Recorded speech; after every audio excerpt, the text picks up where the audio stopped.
കാപ്പി. കാപ്പി കുടിക്കാൻ. ആരാ അലാറം വെച്ചത്? ഞാനാ. എന്നെ ഉണർത്താനാണ്? ഉറങ്ങാത്ത ആളിനെ ഉണർത്തേണ്ട കാര്യമില്ലല്ലോ. പിന്നെ സമയം ഓർമ്മിപ്പിക്കുകയെങ്കിലും ചെയ്യാമെന്ന് കരുതിയാണ് അലാറം വെച്ചത്. ഈ എഴുത്തൊന്ന് നിർത്തിയാട്ടെ, കാപ്പി കുടിക്കാൻ.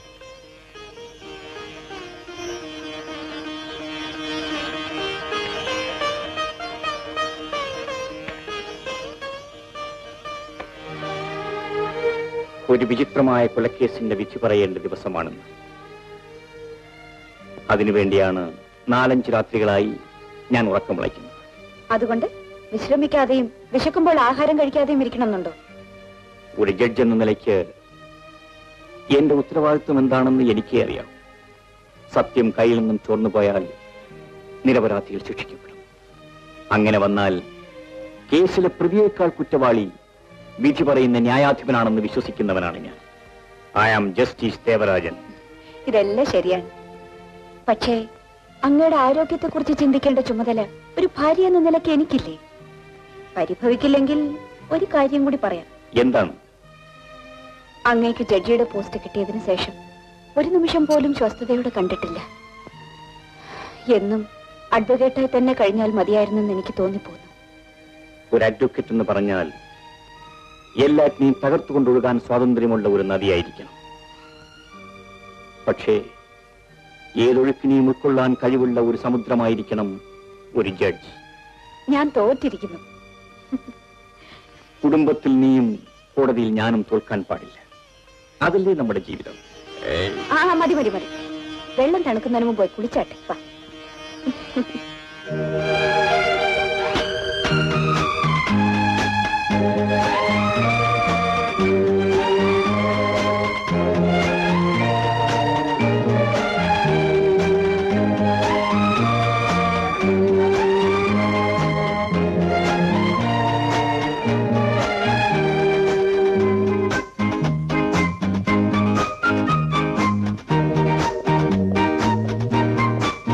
ശാരദേ, ശാരദേ, വരുന്നു.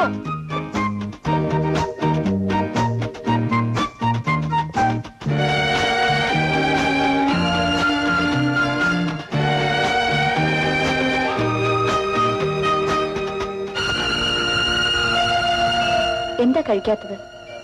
ഞാൻ രാജനെ ഓർമ്മിച്ചു പോയി.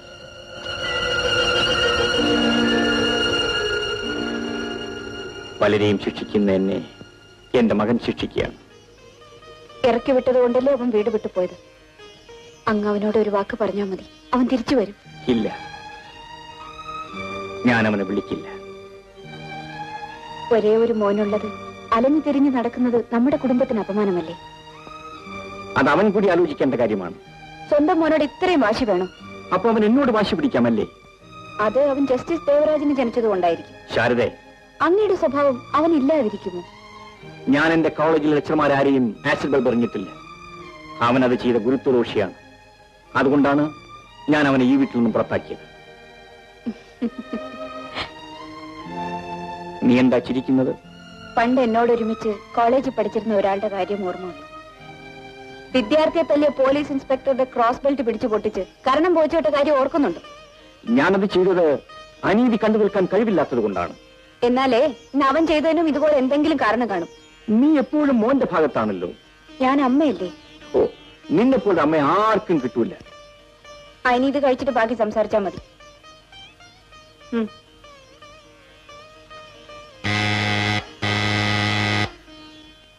ആരാണെന്ന് നോക്കൂ.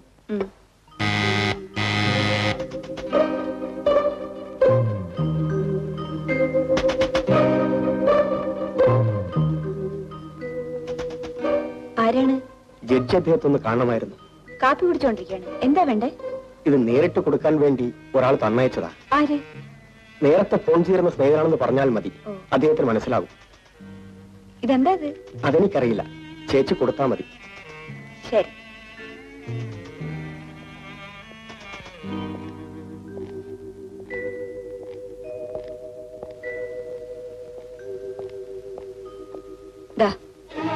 എന്തായി? എനിക്കറിയില്ല. അങ്ങേക്ക് ഫോൺ ചെയ്തിരുന്ന ഫ്രണ്ട് കൊടുത്തയച്ചാണെന്നും പറഞ്ഞിട്ട് ഒരാളിത് കൊണ്ടുവന്നു.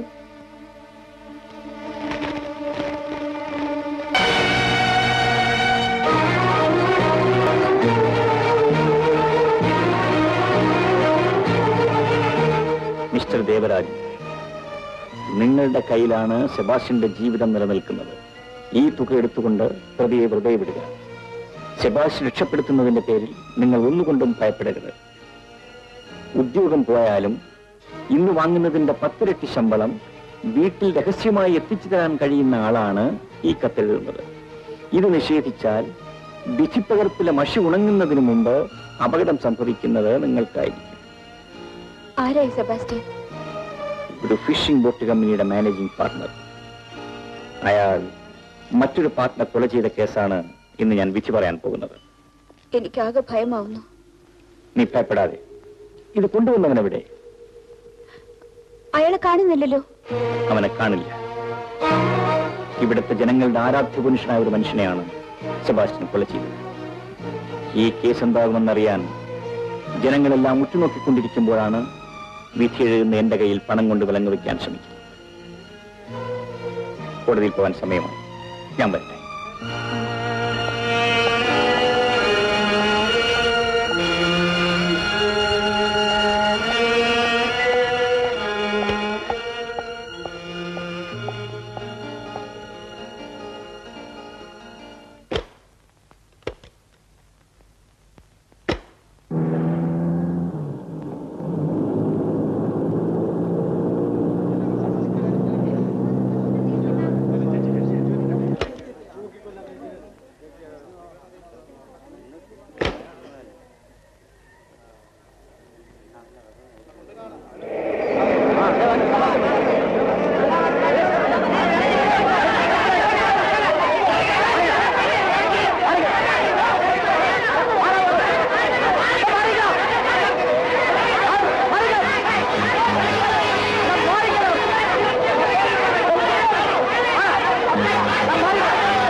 കൊണ്ടുവരും.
ജലകന്യക എന്നറിയപ്പെടുന്ന ഷിപ്പിംഗ് ബോട്ട് ഏജൻസിയുടെ പാർട്ണർ ബേബി എന്ന ആളിനെ മാനേജിംഗ് പാർട്ണറായ സെബാസ്റ്റ്യൻ കരുതിക്കൂട്ടി കൊല ചെയ്തു എന്നാണ് ഈ കേസിൽ കോടതിക്ക് ബോധ്യപ്പെട്ടിരിക്കുന്നത്.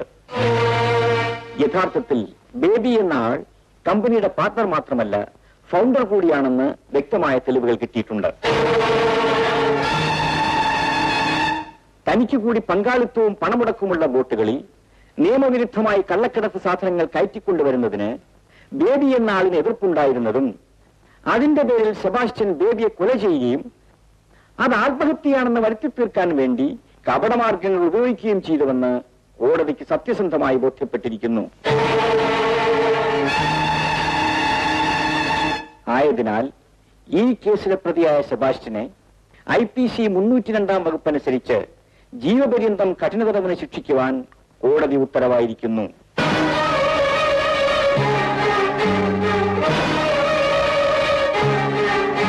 കോടതി പിരിഞ്ഞിരിക്കുന്നു.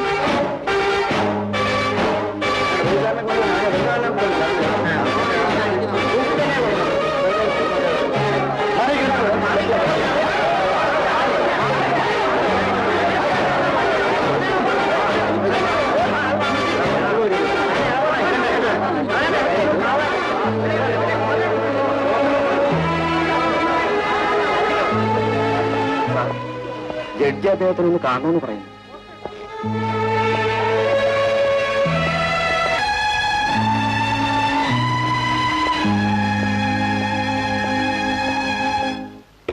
ഇരിക്കൂ ഖാദർ. ജനങ്ങളെ നിയന്ത്രിക്കാൻ പോലീസിന് വളരെ പാടുപെടേണ്ടി വന്നു അല്ലേ? അതെ, അടുത്ത കാലത്തൊന്നും ഒരു കേസിന്റെ വിധി അറിയാൻ ആളുകൾ ഇത്രയും ആവേശം കാണിച്ചിട്ടില്ല. കൊല ചെയ്യപ്പെട്ട മനുഷ്യൻ വളരെ ജനസമ്മതി ഉണ്ടായിരുന്ന ആളല്ലേ? ഏതായാലും സെബാസ്റ്റ്യൻ തൂക്കുമരത്തിൽ നിന്ന് രക്ഷപ്പെടുമെന്ന് ആരും വിചാരിച്ചില്ല. അതിന് പല കാരണങ്ങളുണ്ട്. എന്താണ്? നമ്മൾ സ്നേഹിതന്മാരെന്ന നിലയിൽ ഞാനത് തുറന്നു പറഞ്ഞാൽ ഖാദർ ഫീൽ ചെയ്യരുത്. മനസ്സിലായില്ല. ഈ കേസന്വേഷണവുമായി ബന്ധപ്പെട്ട ചിലരെയെങ്കിലും സെബാസ്റ്റ്യൻ സ്വാധീനിച്ചിട്ടുണ്ട്. എനിക്കങ്ങനെ തോന്നുന്നില്ല. ഇല്ലെന്നോ?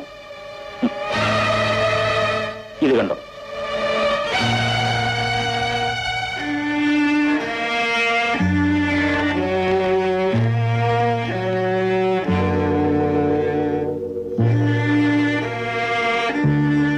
ഞാൻ ഇത്രയും പ്രതീക്ഷിച്ചില്ല. ഈ പ്രശ്നം വളരെ രഹസ്യമായി കൈകാര്യം ചെയ്യണമെന്നുള്ളത് കൊണ്ടാണ് ഞാൻ നിങ്ങളെ ഫോണിൽ കൂടി വിവരം അറിയിക്കാതെ ഇത് നേരിട്ടെത്തിക്കാൻ തീരുമാനിച്ചത്. ഇതുപോലെ പലരെയും അവൻ വലയിൽ വീഴ്ത്താൻ ശ്രമിച്ചിരിക്കും. ഇപ്പൊ ബോധ്യമായോ? Be careful. അവനെ ശിക്ഷിക്കാൻ ഏറ്റവും വലിയ സാധ്യത ഉണ്ടാക്കി തന്നത് ഡോക്ടർ ബഷീറിന്റെ പോസ്റ്റ്മോർട്ടം റിപ്പോർട്ടാണ്. ബഷീറിനെ പ്രത്യേകം നമ്മൾ അഭിനന്ദിച്ചേ മതിയാവൂ.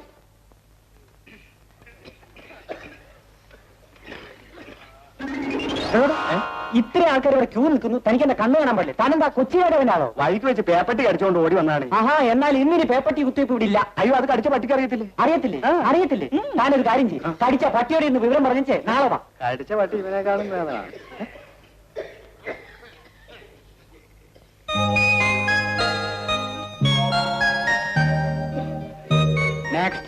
നിക്ക് എങ്ങോട്ടാ? മിസ്റ്റർ, എനിക്ക് ഡോക്ടർ ബഷീറിനെ ഒന്ന് കാണാം. അയ്യോ, അവിടെ ഭയങ്കര തിരക്കാണ്. കാണണമെങ്കിൽ ക്യൂ നിൽക്കണം. നിൽക്ക്. ആ, വായി പൊളിച്ചിരിക്കാതെ പോറും. ആ, താൻ പോ.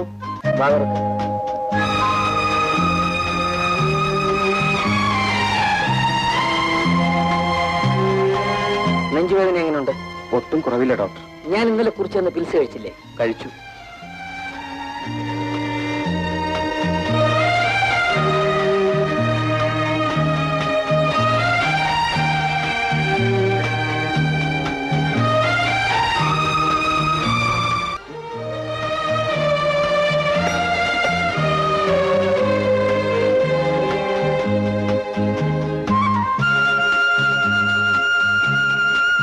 എന്തായി? ഈ കുഞ്ഞിന്റെ അച്ഛൻ എന്താ ജോലി? അച്ഛൻ മരിച്ചുപോയി ഡോക്ടർ.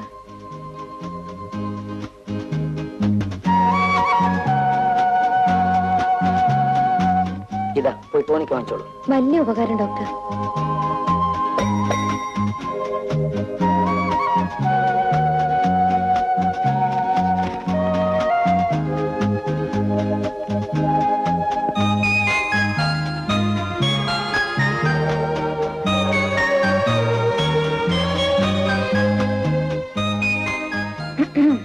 എന്താ അസുഖം?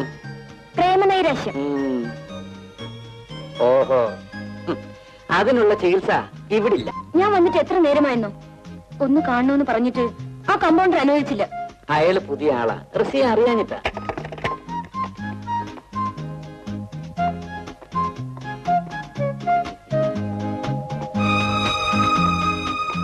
അല്ല, ആരിത്? റസിയയോ? പിന്നെന്തൊക്കെയാണ്? ഞാൻ ഇദ്ദേഹത്തെ കണ്ട് ഒരു കാര്യം പറയാനാണ് അങ്കിൾ വന്നത്. എന്തായാലും റസിയെ ഇങ്ങനെ നിർത്തി ബുദ്ധിമുട്ടിക്കുന്നത് ശരിയല്ല. ബഷീർ സംസാരിച്ചോളൂ, ഞാൻ പോയേക്കാം.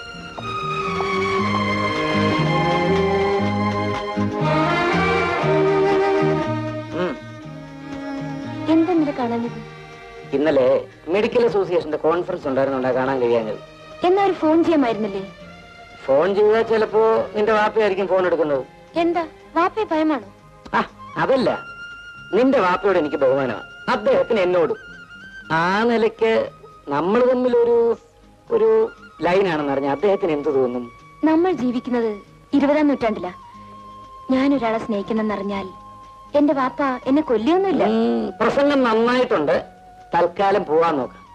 എനിക്ക് വേറെ രോഗികളെ നോക്കാനുണ്ട്. അയ്യോ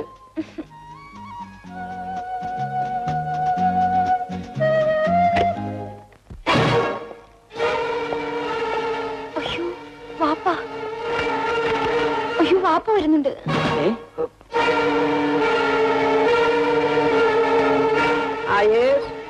അതെ.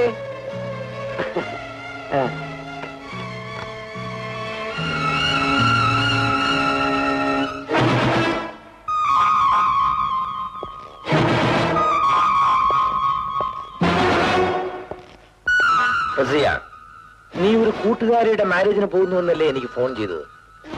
അതെ അതെ പാപ്പ. എന്നിട്ട് ഇവിടെ അത് പാപ്പ,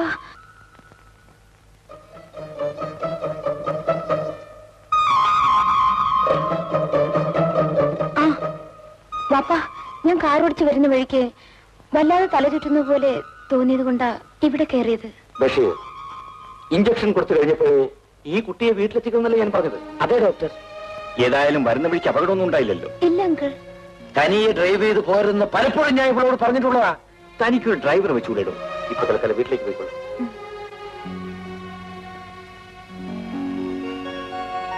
അവൾ ഇത്രയും വളർന്നെങ്കിലും ഇപ്പോഴും കുട്ടിക്കാലത്തെ സ്വഭാവം മാറിയിട്ടില്ല. നിനക്ക് മാറിയിട്ടുണ്ടോ?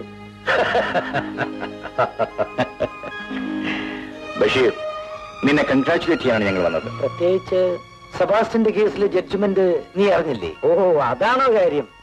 ആ കാര്യത്തിൽ അഭിനന്ദിക്കേണ്ടത് ഈ നിൽക്കുന്ന ആളിനെ. ആ മനുഷ്യൻ ബോട്ടപകടത്തിൽ മരിച്ചു എന്നുള്ള ധാരണയോടെയാ ഞാൻ പോസ്റ്റ്മോർട്ടം നടത്തി. പക്ഷെ ഡെഡ് ബോഡി ഒന്ന് ബുള്ളറ്റ് കണ്ടെടുത്തത് ജോൺ ഡോക്ടർ. അതുകൊണ്ടാണല്ലോ ആക്സിഡന്റ് മർഡർ കേസ് ആയത്. ബഷീർ, മൊയ്തുവിനെ അത്യാവശ്യമായിരിക്കുന്നു കാണണം. വാപ്പ ഇപ്പോ മാർക്കറ്റിൽ കാണും.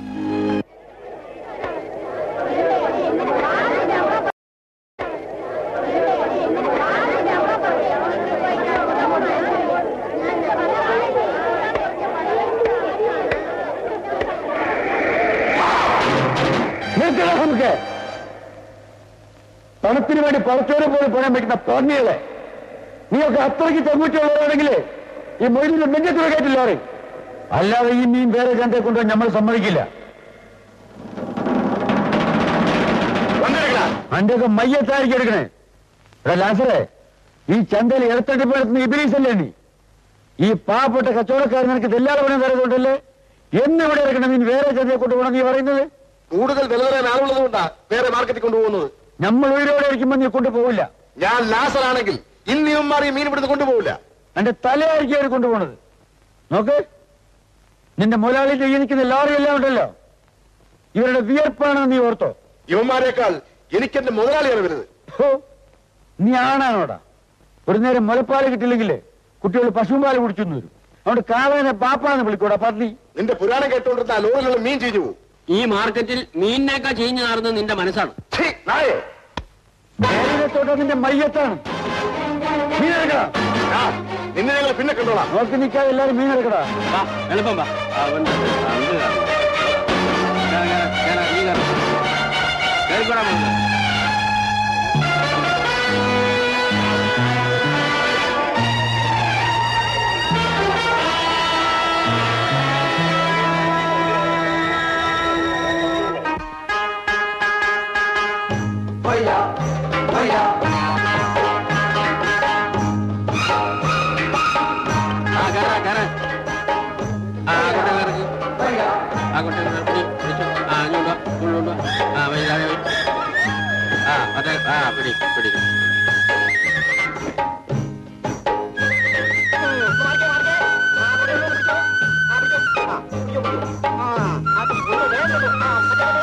വേറെ നോക്കിക്കാതെ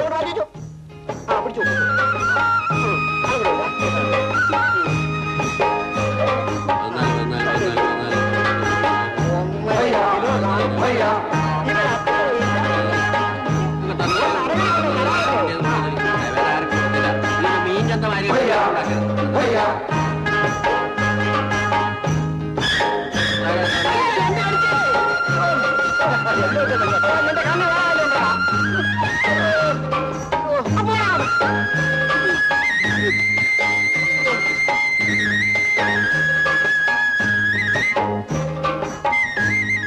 ഇതൊക്കെ ഇതിൽ 90 രൂപയുണ്ട്. ഇനി ഇപ്പൊ കൊണ്ടുവന്ന മീന്റെ പണമേ നമ്മൾ തരാനുള്ളൂ. ഇതാ എണ്ണിടയ്ക്കും. അവിടെ ഒച്ചയ്ക്കടാ. നമ്മൾ ഇന്നുവരെ കാശ് എണ്ണി നോക്കിയോ കണക്കെഴുതുകയോ ചെയ്തിട്ടില്ല. കാരണം എന്താണെന്നോ, കൂടപ്പുറപ്പുള്ളായ നിങ്ങൾ ഞമ്മളെ പറ്റിക്കില്ലെന്ന് പടച്ചോന്റെ പേര് ഞമ്മക്ക് വിശ്വാസമുണ്ട്. എന്നാ ഞമ്മള് പോട്ടെ. ഓക്കെ,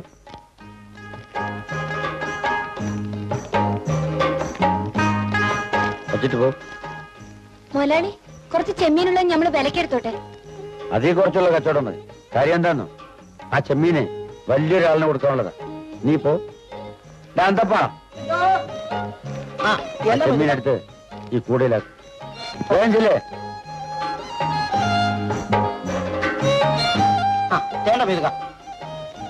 ഒന്ന് വേഗം ആയിരിക്കട്ടെ, നമുക്കൊന്ന് പോകണ്ടേ? പെട്ടെന്ന് വാരിക്കേ. വേലു ഈ പണം എടുത്ത് ലോറിക്കാർക്ക് കൊടുക്കാനുള്ള കൊടുത്തിട്ട് ബാക്കി കൊണ്ടുപോവാ.